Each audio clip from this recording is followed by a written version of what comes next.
If I had known how that night would end, I would have never stepped into that car.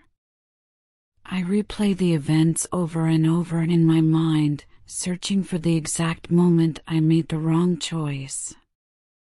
Was it when I smiled too easily? When I ignored that tiny voice inside me, the one whispering that something wasn't right? Or was it long before that, when I let my guard down and believed, for just a second, that I was safe? I should have known better. No, I was alone. The city stretched around me like a hollow maze, empty streets bathed in the sickly glow of flickering streetlights. My legs ached, but I didn't stop.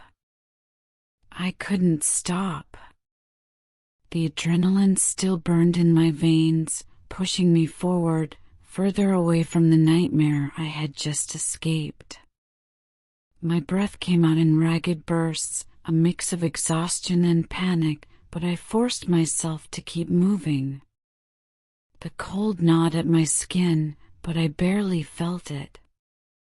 The real weight pressing against my chest was something else entirely, regret, thick and suffocating. How could I have been so stupid? How could I have let myself believe that he was just being nice? I clenched my fists, nails digging into my palms. I wanted to scream. At him. At myself. At the whole damn world for making me think, even for a second, that I could trust someone. The wind howled between the buildings, carrying whispers that weren't really there, but my mind twisted them into something sinister. Every shadow seemed to stretch toward me. Every sound, footsteps, breathing, sent a fresh wave of fear crawling down my spine. I glanced over my shoulder again, heart hammering. Nothing. But nothing didn't feel right. I knew he was looking for me. I could still hear his voice in my head, smooth and casual, before his mask slipped. You don't have to be scared, Emily. I had believed him. And that belief had almost cost me everything. My pulse pounded, my thoughts tangled between fear and fury. I had managed to escape, but I wasn't safe yet. Not by a long shot. I needed help. I needed to find someone, anyone. But as I scanned the empty streets, reality sank in. There was no one. Just me, the dark, and the terrifying possibility that I wouldn't make it home. And worse, maybe he knew that too. At that moment, my mind couldn't stop replaying the beginning of it all. If I had the chance to go back, I would have definitely acted differently. But regrets were useless now. I was already caught in the web of my own choices, trapped in a night that had taken a terrifying turn. And it all started with a simple invitation. It was a Wednesday afternoon, an ordinary break at work, when Marcos approached me. Up until that point, he had been nothing more than a familiar face in the office, polite, well-dressed, always carrying himself with an easy confidence. He had that kind of effortless charm that made people gravitate toward him, a smile that suggested he always got what he wanted. I had never spoken to him beyond work-related conversations, so when he sat across from me in the break room, coffee in hand, I wasn't sure what to expect. There's going to be a party at the bar downtown on Friday night, he said casually, as if it were the most natural thing in the world. You should come. It'll be fun. I hesitated. I wasn't the kind of person who went out much, especially not with coworkers I barely knew. It wasn't that I disliked socializing, I just preferred the comfort of home, a good book, a quiet night. The idea of a crowded bar, of loud conversations and flashing lights, didn't exactly excite me. Marcos must have sensed my hesitation, because he quickly added, "Oh, come on, it'll be great. And don't worry about getting home, I can give you a ride afterward." He said it so easily, with so much certainty, that for a moment my concerns seemed silly. He was just being nice. Just offering a ride. What harm could there be in that? Looking back now, I feel sick at how easily I convinced myself. How quickly I let my guard down. It was just a party. That's what I told myself. That's how it all began. The bar was exactly as Marcos had described, upscale but not pretentious, dimly lit with an inviting warmth. A soft hum of live music blended with the low murmur of conversation, the clinking of glasses. The air smelled of expensive cocktails and something sweet like vanilla and cinnamon. When I stepped inside, I felt a slight knot in my stomach, an instinctive hesitation I couldn't quite place. But then, a few coworkers spotted me and waved enthusiastically, their smiles easy and welcoming. The knot loosened. Maybe this wouldn't be so bad. As the night went on, I found myself relaxing. The drinks flowed, conversations came easily, and for the first time in a long while, I let myself enjoy the moment. I laughed at jokes I normally wouldn't have found funny. I swayed to the music, caught up in the carefree energy of the room. Somewhere in the haze of laughter and dim lights, I stopped paying attention to time. And that was my first mistake. When I finally checked my phone, my stomach dropped. Past midnight. I had missed the last train home. The weight of reality came crashing back, cutting through the warmth of alcohol and music like a blade. My fingers tightened around my phone. I swallowed hard. How could I have been so careless? I scanned the room, trying to come up with a plan. But before I could think of one, Marcos was already there, stepping into my space like he had been waiting for this exact moment. "So," he said smoothly, "ready to head out?" There was something about the way he said it. Not a question. A statement. As if he already knew I had no other option. I forced a small, uncertain smile. "Yeah. I guess I don't have much of a choice." He laughed, as if my concern was amusing. "Relax. I told you I'd give you a ride, remember? Let's go." A small voice inside me whispered that something was off. That I should find another way home. I ignored it. And as I followed Marcos to the parking lot, I had no idea I was stepping straight into a nightmare. In the parking lot, Marcos's car looked perfectly normal, an unremarkable black sedan, clean, well-kept, the kind of car that blended into city traffic without a second glance. It wasn't the car itself that made my stomach tighten, it was the way he stood beside it, too at ease, too in control, like this moment had always been a certainty for him. He opened the passenger door with a smooth motion and gave me that same casual smile. "Let's go." The unease that had been simmering inside me all night sharpened, but I ignored it. What else could I do? I slid into the seat, trying to steady my breath. The door closed with a soft click, a sound so final it made my skin prickle. At first, everything seemed fine. Marcos started the car, adjusted the rearview mirror, and flicked on the radio.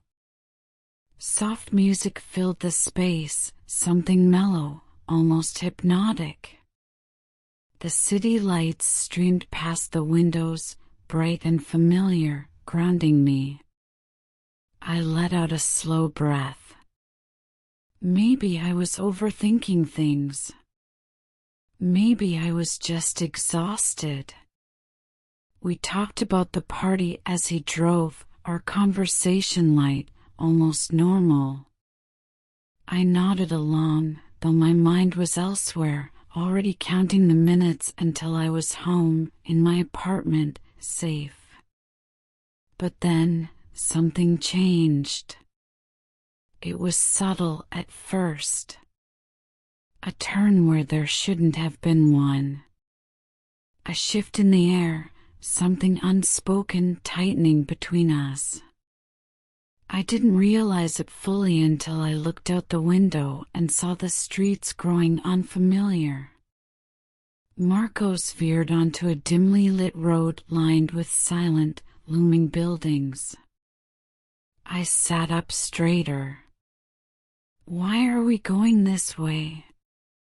I asked, keeping my voice neutral, casual. Maybe there was an explanation. Maybe I was imagining things. Marcos glanced at me, his smile still in place, but somehow colder now. "Shortcut. It's faster this way." A shortcut. I knew this city. I knew my route home. And I knew, with absolute certainty, that this was not a shortcut. The knot in my stomach twisted into something sharp, something almost painful.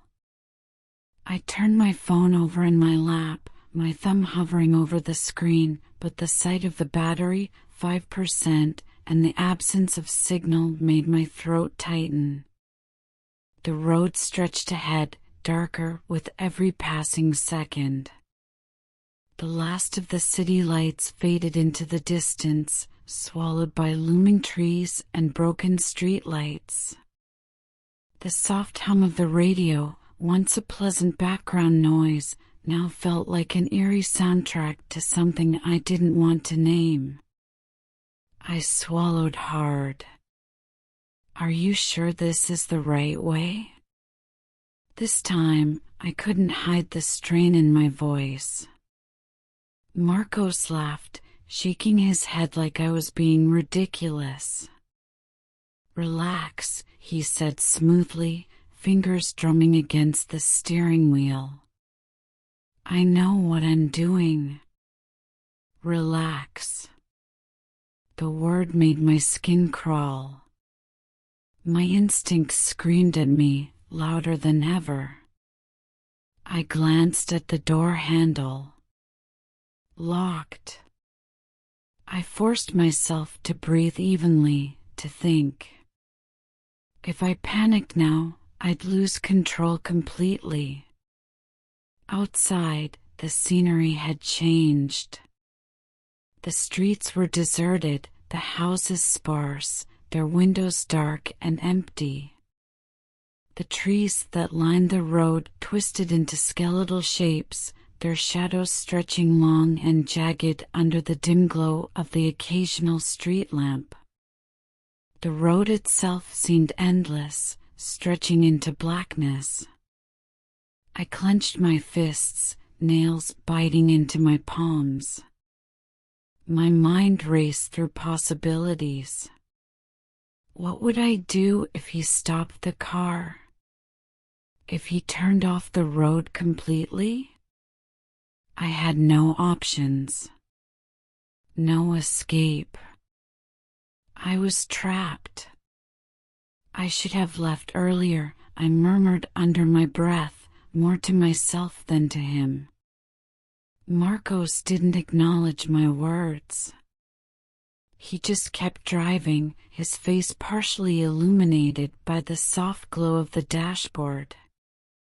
His grip on the steering wheel had tightened, his once relaxed posture now tense, rigid. He wasn't talking anymore. And that silence told me everything I needed to know. I wasn't going home. The car jerked to an abrupt stop, the tires skidding slightly on the rough pavement. The sudden silence was deafening. The engine cut off with a low click, and in the heavy night air, it sounded like a gunshot. Everything around us was dark. Isolated. My stomach twisted. No, no, no. I swallowed hard, my fingers gripping the edge of my seat. Why are we stopping here? I asked, my voice barely above a whisper. Marcos didn't answer right away. He just sat there, staring straight ahead, his hands still resting on the steering wheel. His fingers tapped lightly, slow, rhythmic, deliberate. For a fleeting second, I thought he might be hesitating, reconsidering whatever was happening. But then he finally spoke, his tone unsettlingly calm. "It's just a quick stop," he said flatly, not even glancing in my direction. "I need to check something." "A stop? Here?" The words hit me like a punch to the gut. We were in the middle of nowhere, on a deserted street swallowed by shadows. No open stores. No houses with lights on. Not a single car passing by. Just silence. A crushing, unnatural silence. The warning bells in my head became deafening. Every nerve in my body screamed at me to move, to run. Marcos. My voice was steady, but my fingers were trembling. "Take me home. Now."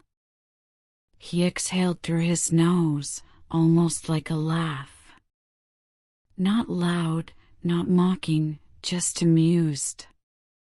"Relax," he murmured, finally looking at me. His eyes gleamed in the dim light from the dashboard. "It's nothing. Just stay quiet for a minute."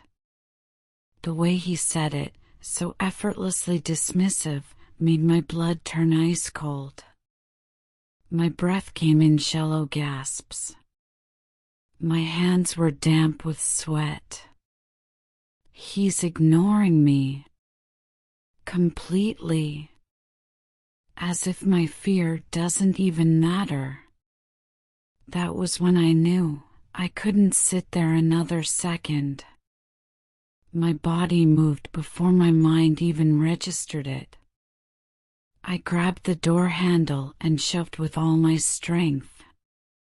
The door flung open, and I stumbled out into the night, my heels scraping against the rough asphalt. My heart slammed against my ribs as I bolted forward, my breath coming in ragged bursts. Behind me, I heard Marcos shout something, his voice sharp, commanding, but I didn't stop.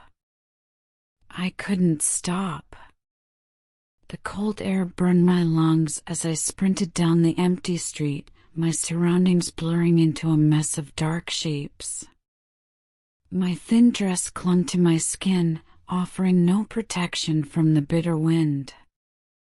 My legs ached, my pulse roared in my ears, but I kept running. Just keep moving. Keep going. When I finally dared to glance over my shoulder, my stomach clenched. Marcos hadn't followed me.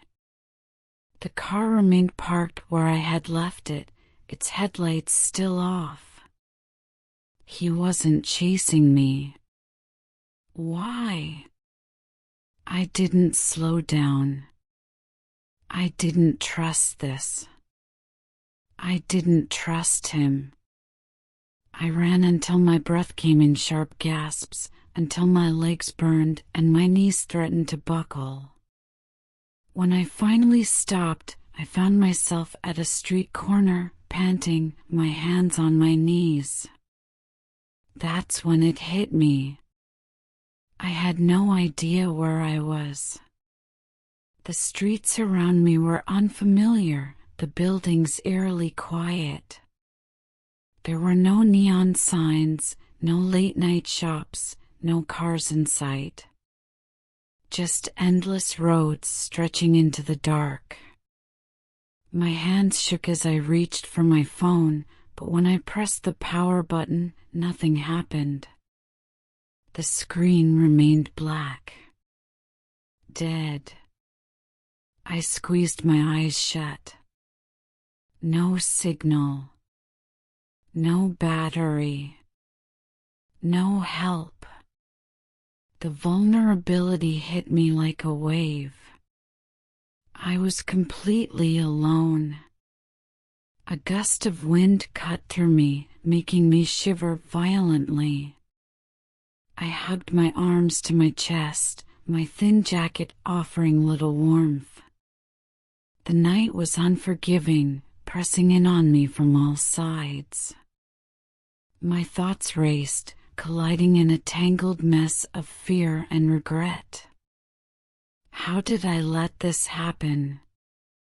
A few hours ago, I had been at a party, laughing, surrounded by people, completely at ease. And now, this. Lost. Cold. Terrified. I forced myself to take a breath, to think. What now? Stopping wasn't an option. I took a hesitant step forward, then another. The street stretched ahead, shadowy and unfamiliar, but I kept moving. My heels clicked against the pavement, the only sound in the heavy silence. The deeper I walked into the unknown, the more the city changed. The buildings felt taller, more imposing. The streetlights flickered, casting long, ghostly shadows. Shapes moved in my peripheral vision, but every time I turned to look, there was nothing there. Distant noises drifted through the air, a dog barking, a metal sign creaking in the wind, the soft rustling of trees. The sounds felt amplified, sharper, as if the city itself was watching me. Panic threatened to take over, but I swallowed it down. Keep walking. I didn't know where I was going. I didn't know if I was getting closer to safety or further away from it. But standing still felt worse. I gritted my teeth and moved forward, each step echoing in the silence. I just had to find my way out. I just had to survive the night. Each step I took felt like sinking deeper into an abyss, the darkness around me thickening, pressing against my skin like an unseen force. The city was no longer just an unfamiliar maze, it had become something else entirely. Something alive. Something hostile. The streets twisted in strange ways, narrow alleyways lined with buildings that seemed forgotten by time. Their shattered windows gaped like open mouths, and the wind whispered through them, carrying eerie creaks and the distant rattle of something unseen. My footsteps echoed unnaturally loud, as if the night itself wanted to remind me just how utterly alone I was.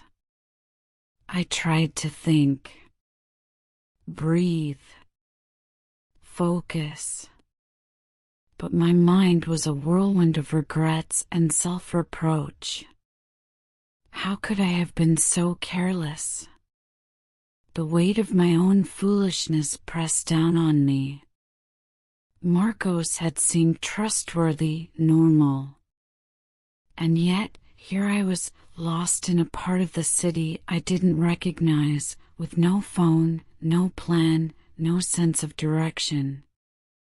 At every intersection, I searched desperately for something familiar, a street sign, a landmark, a single light in the distance.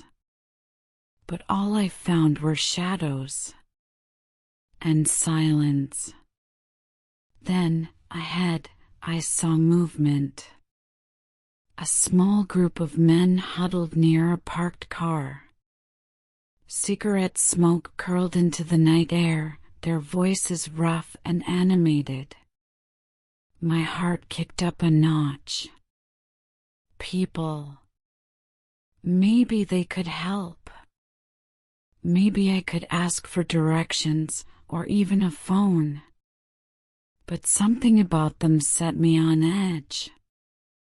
Their movements were sharp, their laughter too loud, edged with something that felt wrong. One of them leaned against the car, glancing around as if keeping watch. Another spoke with quick, aggressive gestures, his face half-lit by the glow of a flickering street lamp. My instincts screamed at me to stay away. I kept my head down, forcing myself to walk past without drawing attention. My pulse pounded in my ears, every muscle tense, waiting for something, anything, to happen. As I passed the street where they stood, I felt their eyes latch onto me. A whistle. A chuckle. Words muttered just low enough that I couldn't make them out.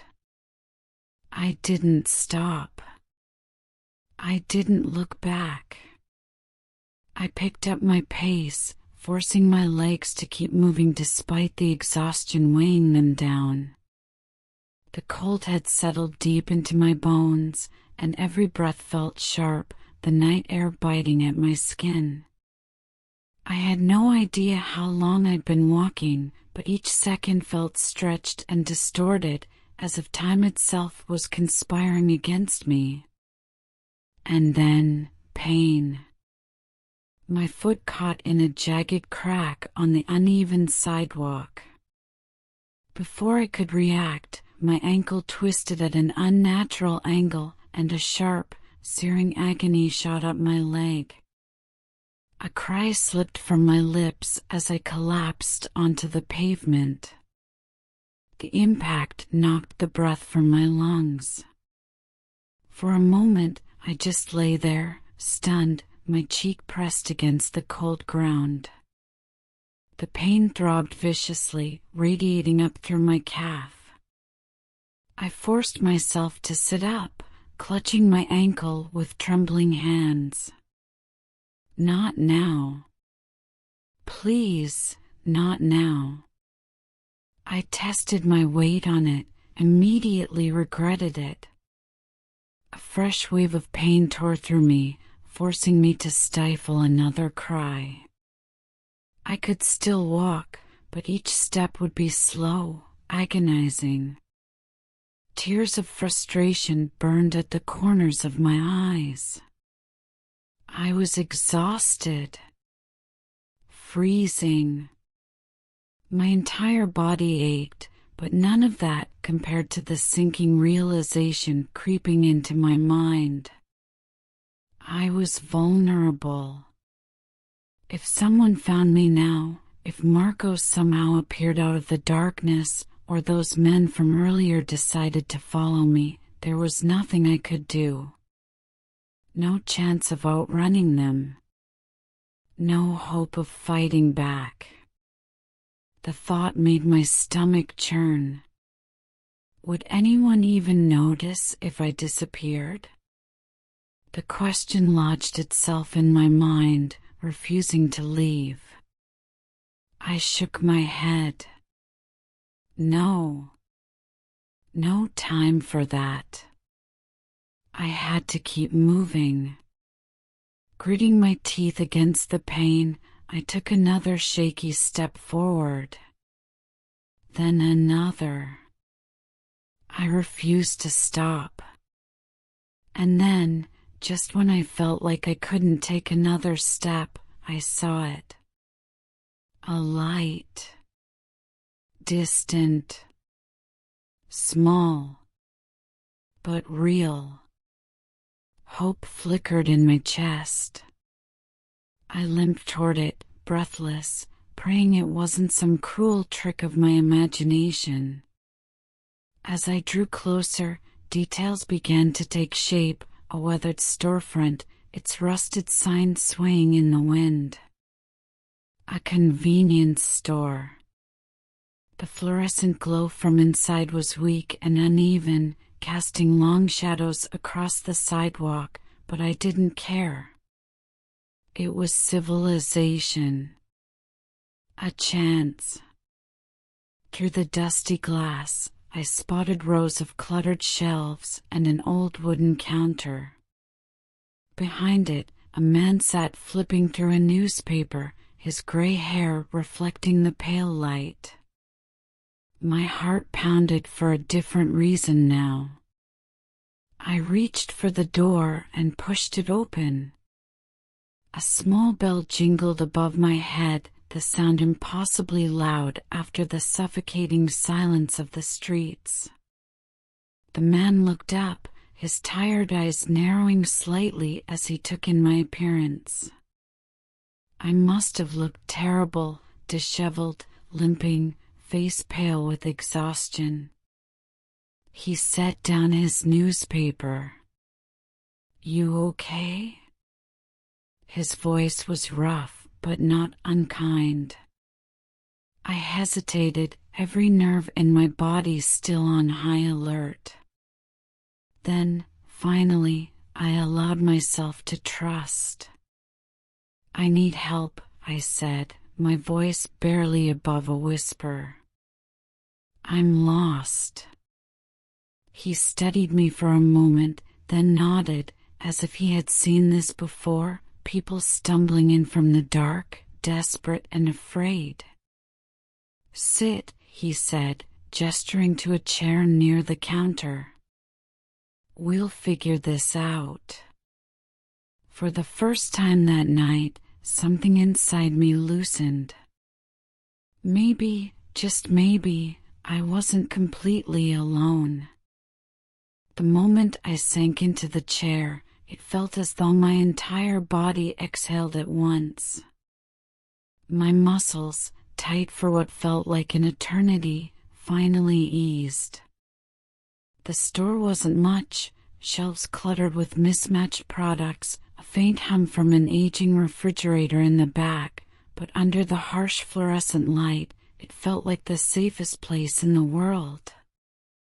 My ankle throbbed in protest, a dull and persistent pain that reminded me I wasn't out of danger just yet. My hands were still shaking slightly, but the terror that had been gripping my chest all night had loosened. The man behind the counter watched me, his gaze calm and steady. "You gonna tell me what happened?" His voice was rough, but not unkind. There was no judgment in his tone, only curiosity, as if he'd seen his share of people stumbling in from the night with stories they'd rather forget. I hesitated, my thoughts still tangled. I was at a party, I began, my voice barely above a whisper. Took a ride with someone I shouldn't have. Things went wrong. I ran. Got lost. He gave a slow nod, absorbing my words without pressing for more. I see. A pause. Then, simply, you need to get home. I swallowed hard. Yes. He reached for the old phone mounted on the wall and dialed without hesitation. The soft clicking of the rotary dial filled the space as I let my eyes wander. The shelves were filled with bags of chips coated in dust, soda bottles with faded labels, and newspapers that looked like they'd been there for weeks. A radio somewhere behind the counter crackled faintly, playing an old song I couldn't quite recognize. This place, with its flickering lights and worn-down shelves, was a far cry from home. And yet, it was the closest thing to safety I had found all night. The taxi will be here in about 20 minutes, the man said, placing the phone back on its cradle. You can wait here. Relief flooded through me, so intense that I could only nod. Thank you. Really. He waved off my gratitude with a small smile, then gestured toward an old coffee machine in the corner. Grab a cup. Warm yourself up. For a moment, I hesitated. I didn't want to take more than he was already offering. But the cold had settled deep into my bones, and the idea of something warm was too tempting to ignore. I forced my legs to move, wincing as my ankle protested. My hands trembled slightly as I filled a paper cup with steaming coffee. The scent was strong, bitter, and familiar. I wrapped my fingers around the cup, letting the heat seep into my skin. I took a sip. It was awful, burnt and far too bitter, but at that moment, it was the best thing I'd ever tasted. The minutes ticked by as I sat in silence, staring into the dark liquid, my mind finally slowing down enough to process everything that had happened. Every mistake played back in my head like a cruel montage. Accepting that ride. Ignoring the warning signs. Trusting Marcos. Wandering through the city like prey waiting to be caught. But beneath the regret, something else emerged, something unexpected. I had survived. Despite everything, I had made choices that led me here. I had run when my instincts screamed at me to. I had kept moving even when exhaustion and pain threatened to pull me under. I had trusted the right person, this person, when it mattered most. I wasn't just some helpless victim. I had fought for myself. And that realization settled deep in my chest, warming me in a way the coffee never could. The sound of tires crunching against the pavement outside jolted me from my thoughts. A shadow moved past the window, followed by the chime of the store's bell as a man stepped inside. The taxi driver. He scanned the store before his gaze landed on me. You the one who needs a ride? I set down my cup and pushed myself to my feet, grimacing at the sharp pain in my ankle. I gave the clerk one last look, trying to find the right words. "I don't even know how to thank you," I said, my voice thick with emotion. "You saved my night." The old man simply shook his head, a small, knowing smile on his lips. "Just be careful next time," he said. Not a scolding, not an accusation, just a quiet warning from someone who had probably seen too many people learn lessons the hard way. I nodded, absorbing the weight of his words, then turned and followed the driver out into the night. The taxi was warm, the seats worn but comfortable. As the car pulled away, the store's neon sign flickered in the rearview mirror before vanishing into the darkness. For the first time in hours, I let my body relax completely. I leaned my head against the cool window, closing my eyes as the city blurred past. I was going home. The apartment felt different when I finally stepped inside. I locked the door behind me, resting my forehead against the wood for a long moment before turning to face my own reflection in the hallway mirror. The girl staring back at me looked wrecked, her hair a tangled mess, her eyes hollow with exhaustion, her clothes rumpled and dirty. But there was something else there, too. A new sharpness in her gaze. A quiet strength. I walked over to the couch and sank into it, staring at the ceiling, my mind replaying every decision that had led me here. It could have gone so much worse. But it hadn't. And that meant something. I had trusted the wrong person, but I had also trusted myself when it mattered. I had listened to my instincts. I had made it through. That night had been a nightmare, but it had also been a lesson.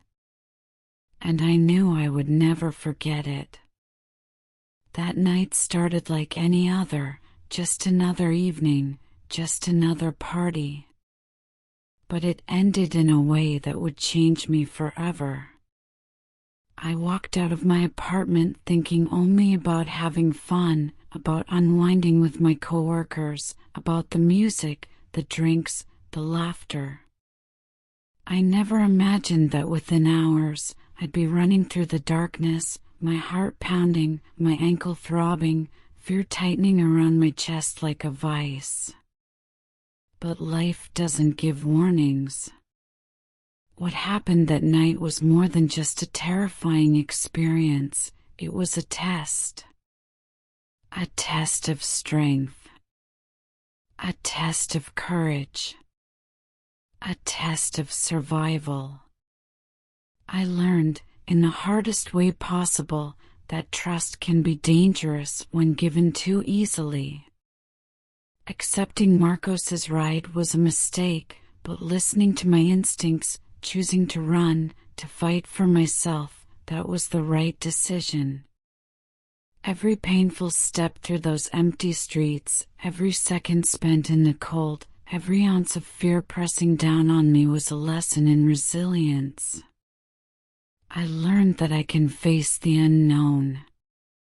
That even when I'm scared, even when I'm lost, I have the ability to make choices that will save me. And most importantly, I learned that my safety is mine to protect. If I had thought ahead, if I had planned my way home better, if I had taken a moment to question whether getting into that car was a good idea, maybe the night would have ended differently. Maybe I would have gotten home without a single scratch, without a story to tell. But then again, maybe I wouldn't have learned what I needed to learn. Because the truth is, that night changed me. It forced me to see the world differently, to understand risks in a way I never had before. It made me more cautious, not afraid, not paranoid, but aware. And awareness is power. Now, when I look back, I don't just see the fear. I see the turning point. Before, I was naive. I assumed bad things happened to other people. I assumed danger had a clear face, a warning sign, a red flag I'd easily recognize. Now, I know better. And that knowledge?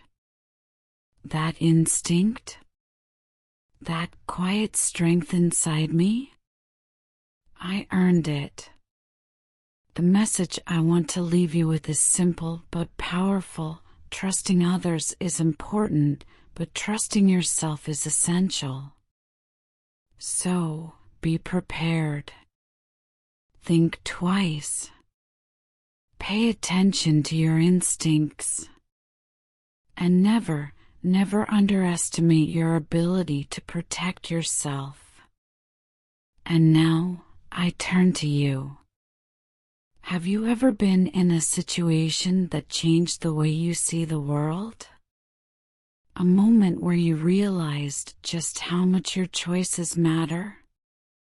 If you were in my place that night, what would you have done? Share your story in the comments. Your experience might help someone else make the right decision when it matters most. And if this story resonated with you, if it made you think, if it taught you something, don't forget to like, share, and subscribe to the channel. Here, we tell stories that not only help you learn English, but also make you reflect on life, choices, and the lessons we sometimes have to learn the hard way. Until next time, stay safe. Stay aware, and always trust yourself.